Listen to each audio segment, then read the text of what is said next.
almost like the, I don't know, the central figure for all of this corrupt global elite meta cartel. Well, he's just a microcosm of it, really. But I think is it his own he perversion? became too exposed, I think, especially after his first arrest. And as he described it, he became radioactive. But he had, before been able to move through all these different circles, with impunity. Tom Hanks isn't just running from a scandal. He's fleeing a system that just cracked wide open. Everyone assumed the Epstein files would bury Donald Trump or Bill Clinton, but the real panic started when insiders confirmed the latest dump ties Hanks to the network. The Department of Justice immediately deleted 16 files, including the one photograph that could explain why Melania Trump's name appeared next to Ghislaine Maxwell's on Jeffrey Epstein's desk. Right now, Hanks is packing for Greece.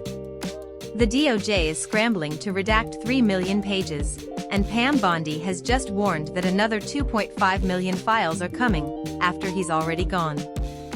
48 hours after the release, his exit announcement hit.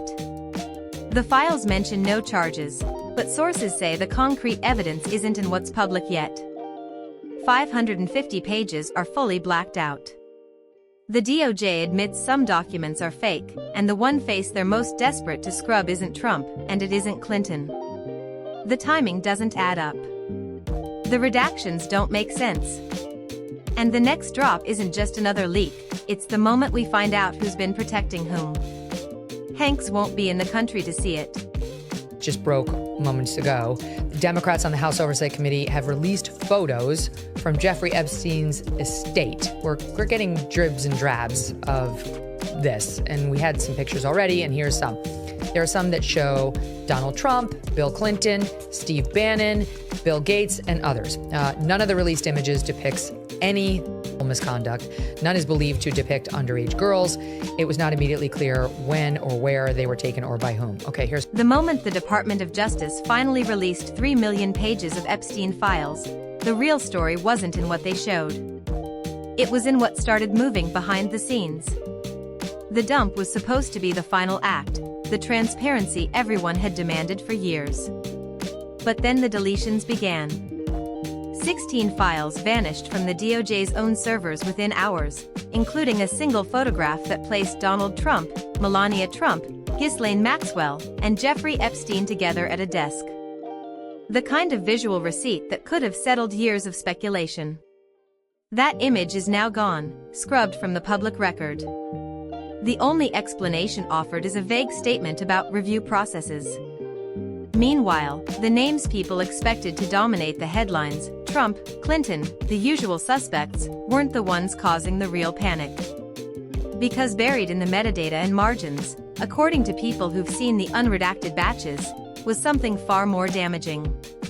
A thread connecting one of Hollywood's most carefully protected figures to the network, not through mere association, but transaction. That's when Tom Hanks, who had spent years dismissing any connection to Epstein as lunacy, announced he was making Greece his permanent home. The timing wasn't just suspicious. It was synchronized. His statement dropped 48 hours after the files went public. His flight is scheduled for 48 hours before the next document release. When it comes to what's in these files, we've seen dozens of new photos we haven't seen before of Epstein and Ghislaine Maxwell with very high-profile people, celebrities, people like Mick Jagger and Michael Jackson, like you showed, also like British royalty and actors. All of that we sort of knew was happening. I want to highlight specifically two for the public interest, and that is President Clinton and President... Here's where the official narrative starts to fray. The DOJ claims this was the final tranche of files, the culmination of the Epstein Files Transparency Act. But Pam Bondi, the former Florida Attorney General now involved in the release process, let slip during a background briefing that another 2.5 million pages are still coming. That's not a footnote. That's a second detonation. And Hanks, who has spent decades as the most trusted face in American entertainment, isn't sticking around to see what's in it. His team calls it a personal decision, a chance to reconnect with his roots in Greece, where he holds dual citizenship. But industry sources say the move was locked in the same weekend his legal team reviewed the first batch of unredacted materials. The files themselves don't mention him by name in the public versions. Yet. What they do show is a pattern of redactions that don't align with the stated purpose of protecting victims. 550 pages are completely blacked out. Another 20,000 have sections removed under claims of attorney-client privilege and ongoing investigations. And then there are the files the DOJ admits are fabricated, planted submissions they were legally required to include but now warn may be untrue or misleading. So which is it?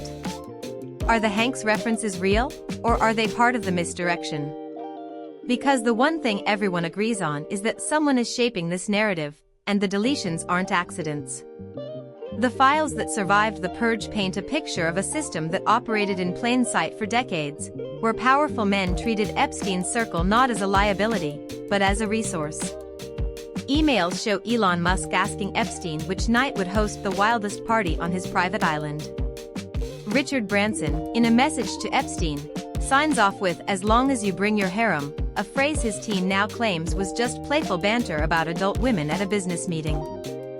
Bill Gates' name appears in drafts of never-sent emails where Epstein boasts about arranging rendezvous and providing pharmaceutical assistance for the consequences of intimate situations. None of these men are accused of crimes. But the files prove they weren't just acquaintances. They were participants in a culture where Epstein's access and influence were treated as currency. And that's what makes the Hanks situation different. He wasn't just another name in the margins. He was the one face the industry couldn't afford to tarnish. For years, any whisper of a connection was shut down immediately, with media outlets, from the New York Times to Variety, publishing debunkings within hours. But this time, the debunkers are quiet. And the files aren't the only thing that's changed. What's being whispered now isn't just about what's in the documents, it's about who was allowed to see them ahead of time. The DOJ's redaction process involved over 500 lawyers. But the list of people granted early access reads like a who's who of political and entertainment power brokers. Todd Blanche, the Deputy Attorney General overseeing the release, isn't just a career prosecutor. He was Donald Trump's personal attorney during the Mueller investigation. That's not a conflict of interest, according to the DOJ's ethics office. It's relevant experience. But it does mean the man controlling what the public sees has a history of protecting one of the most polarizing figures in the case. And then there's the matter of the 16 deleted files. The DOJ claims it was a technical error, the result of an overburdened server during high traffic. But the files that disappeared weren't random. They included the Trump desk photograph, a series of images from Epstein's New York mansion showing the interior of a locked drawer, and a single page from a grand jury transcript where the only visible text is a date, March 17, 2005. That's the same month Hank's name appears in a heavily redacted email chain discussing a private gathering at the Beverly Hills Hotel. The sender and recipient names are blacked out. The subject line reads, "Confirming your +1." Apparently not everything. We've got indications from the Department of Justice that there are things that are going to be withheld, at least, or handed out at a later date. Now, the law in this case that was passed by Congress and signed by President Trump required that all the Epstein files be released by midnight tonight, Friday, December 19th. The silence from Tom Hanks' camp is its own kind of statement. His publicist, who normally jumps on any rumor with a cease and desist, hasn't responded to requests for comment about the files. His social media, usually a stream of folksy wisdom and movie promotions, has gone dark, and his inner circle is suddenly very interested in Greece. Property records show a shell company linked to his production team purchased a €7 million villa in Mykonos last autumn. The deal closed 3 weeks after the Epstein Files Transparency Act passed Congress. At the time, his team called it a future retirement project. Now, it looks like a contingency plan, and the timing isn't the only thing that feels off. The files that mention Tom Hanks don't accuse him of anything. They don't even place him at any of Jeffrey Epstein's known properties. What they do is something stranger. They show a pattern of interactions that don't fit the America's Dad persona. There's the 2005 email chain. There's a 2012 reference to a donation from an entity tied to Jeffrey Epstein's financial network to a charity Hanks founded. And there's the 2019 phone log, where a number linked to Ghislaine Maxwell's assistant appears in Hanks' call history the same week Epstein's arrest made headlines. None of this is illegal. None of it is even particularly scandalous on its own. But the redactions around these entries are aggressive, entire paragraphs blacked out, names replaced with generic labels like Individual A and Associate 3. And that's when the questions start. Spoiler alert, season 2 is on the way, so in the end, he obviously didn't kill himself. Just like Jeffrey Epstein. Shut up! I know he's your friend, but I don't care. Because the DOJ isn't just redacting names. They're redacting connections. The org chart of Epstein's inner circle, released as part of the dump, has entire branches blacked out. Legal experts say that's unusual, even for sensitive cases. The structure of a network is usually preserved, with only individual identities obscured. Here, whole sections are gone, including the segment labeled Entertainment Liaison. That's not a term the FBI uses.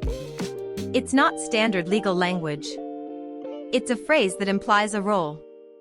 And the fact that it's been erased entirely suggests someone didn't want that role examined. And then there's the matter of the 2.5 million pages still to come.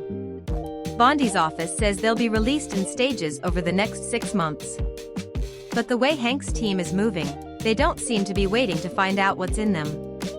His legal team has already filed paperwork to extend his Greek residency permit to 10 years, the maximum allowed under EU law. His production company has shifted its primary banking to a Zurich-based institution. And his public schedule, which used to be packed with US events, now has exactly 2 entries for the next 12 months, a film festival appearance in Athens and a private family gathering in Santorini. That's not how a man behaves when he's planning to come back. The other names in the files are reacting differently. Elon Musk, when asked about his wildest party email, shrugged it off as a joke and said he never actually visited the island. Richard Branson's team issued a statement calling his harem comment poorly worded humor and noted that the women in question were adults present at a business retreat. Bill Gates' representatives called the allegations about pharmaceutical assistance absurd and categorically false. But none of them are leaving the country. None of them are buying foreign properties or transferring assets overseas. And none of them have a 40-year career built on being the one man in Hollywood no one could ever imagine in a scandal. That's the real leverage here. It's not about what Hanks might have done. It's about what the loss of that image would do to an industry that spent decades selling him as the last good guy. And that's why the deletions matter more than the files themselves. I know, but we have a congressional act now to requiring the release, but they're going to say, you know subject what? To Tom redaction. Hanks, it's unfair that he was mentioned the because he law was eating says Skittles. subject to redaction. Subject to redaction. And we all know what that means. That's to protect. That's why I'm saying you will never be satisfied with what's released. Because the 16 files that vanished weren't just random images and documents. They were the ones that could have provided context. The Trump desk photo, for example, wasn't just a snapshot. It was taken inside a drawer in Epstein's Manhattan townhouse, the same location where investigators later found a ledger listing initials and dollar amounts next to dates. The missing grand jury page from March 2005? That's the same month a private jet linked to Epstein made 3 trips between Teterboro and Van Nuys, the airport closest to Hanks' production offices at the time. In the images of the locked drawer, investigators showed a collection of photographs featuring high-profile figures in what former staffers describe as compromising, but not illegal, situations. None of those photos have surfaced. None of the names in that drawer have been confirmed. But the fact that they were all deleted at once suggests someone knew exactly what they were scrubbing. And the fact that Hanks is the only one who's chosen to leave the country before the next release suggests he knows what's coming. The most damning detail isn't in the files at all. It's in the way the story is being controlled. The DOJ's redaction process is overseen by a team that includes former prosecutors, intelligence analysts, and, according to a source within the agency, a few people whose primary job is to assess political exposure. That's not a standard role in document releases. The criteria for what gets redacted keep shifting. Initially, the DOJ said they were only hiding victims' names and explicit material. Then they added ongoing investigations. Then national security concerns. Now they're withholding entire categories of documents under deliberative process privilege, a legal term that essentially means, we don't want you to see how we made our decisions. That's not transparency. That's damage control. You want to get someone. You have a high-profile witness, okay? High-profile witness in the craziest trafficking conspiracy of all time, where a guy who may or may not have been an intelligence asset or an intelligence agent or whatever he was for whatever country, this guy he's arrested for trafficking to elites, and then you put him in jail. Oh my God. With that guy. I thought that was the guy that fought Mike Tyson. Remember that dude who read that poem? And that's where the Hanks situation stops being about one man and starts being about the entire system. Because if the files prove anything, it's that Epstein's real power wasn't in what he did, it was in who he knew, and who was willing to look the other way. The emails, the phone logs, the charity donations, they're not evidence of crimes. They're evidence of access. And access is the one thing Hollywood can't afford to lose. Hanks wasn't just an actor in this story. He was the ultimate get-out-of-scandal-free card, the man whose reputation was so untouchable that even a whisper of association with Epstein was considered career ruin for whoever spread it. That's why the debunkings came so fast. That's why the files were supposed to be the end of it. But the deletions changed the game, because you don't erase evidence unless you're afraid of what it shows. And you don't flee the country unless you're more afraid of what's coming than of what's already out there. See, the thing is, the average American probably can tell the difference, but there are sub-average individuals that all they want to know is you're on the list, and they hear you're on the list, and they might try. What makes this different from the other names in the files is the stakes. Elon Musk can joke about wild parties because his brand is built on eccentricity. Richard Branson can dismiss comments as poor humor because his image is already that of a playboy billionaire. But Hanks, his entire career is built on being the man you trust. The files don't accuse him of anything illegal, but they do something worse. They suggest he was part of a system that required silence to function. And silence is the one thing his persona can't survive. That's why the deletions matter more than the files themselves. Probably wants to get out early. So I think that we have more digging to do. I think the DOJ transparency effort here is the right thing, but the reason it's on a Friday, Will, is I think there are no smoking guns. There's other places we have to look. Well, Buck, you appropriately pushed the... But the most telling detail isn't in the files at all. It's in the way the industry is reacting. The same media outlets that spent years dismissing any Hanks-Epstein connection as baseless conspiracy are now quietly removing their old debunkings from search results. His publicist, who normally attacks rumors within hours, hasn't issued a single statement. And his peers, the ones who used to rush to his defense, are suddenly very interested in talking about anything else. That's not how innocence behaves. That's how a protection racket operates. Is and never was part of the Epstein files. She was sentenced in 2025. This was an interview by Trump's lawyer to protect Trump from the fallout about the Epstein files. What this really is nothing but a sketchy PR stunt by the Department of Justice. And we've seen this movie before. The Maxwell interview is to the Epstein files what the Barr letter was to the Mueller investigation. So here's where we are. The Department of Justice is deleting files. Tom Hanks is leaving the country. And the same industry that spent years pretending Epstein was an aberration is suddenly very quiet. The next release is coming. The names in those files aren't just going to be embarrassing, they're going to be career-ending. And the fact that no one's denying the connections anymore suggests they already know what's in them. So what do you think is really in those 2.5 million pages? Who else was part of the protection racket? And why is Hanks the only one who's already gone? Drop your thoughts in the comments, because this isn't over. Not by a long shot.